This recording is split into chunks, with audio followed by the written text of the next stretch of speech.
નમસ્કાર દર્શક મિત્રો, ભારત ટાઈમ્સ ન્યૂઝમાં સમાચારોની સાથે હું છું ધર્મી નકુમ। ભારત પ્રાઇમ ટાઈમની શરૂઆત કરીએ તો હાલ સમગ્ર પાટણ જિલ્લામાં પીમે ઈ-કેવાયસી કામગીરી અંતર્ગત વિડીયો કોન્ફરન્સ દરમિયાન અધિકારીઓ અને તલાટીઓને પીમે ઈ-કેવાયસી વિશે પીએમએવાય કેવાયસી વિશે સમજાવવામાં આવતા હોય છે। ત્યારે આ દરમિયાન પાટણના સમી તાલુકા પંચાયત ખાતે ચાલુ વિડીયો કોન્ફરન્સ દરમિયાન તલાટીઓ પોતાની મનમાની કરતા જોવા મળ્યા હતા।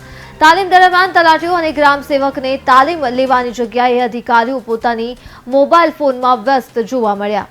તો દ્રશ્યોમાં જોઈ શકાય છે કે ચાલુ તાલીમ દરમિયાન તલાટીઓ અને ગ્રામ સેવક સહિતના અધિકારીઓ પોતાના મોબાઈલમાં વ્યસ્ત છે, તો બીજી તરફ તલાટીઓ મોબાઈલ ઉપર પણ વાત કરતા જોવા મળ્યા હતા। તેમજ ફોન આવતા જ ચાલુ કોન્ફરન્સ તાલીમ દરમિયાન મીટિંગ છોડીને બહાર નીકળી ફરતા પણ જોવા મળ્યા હતા।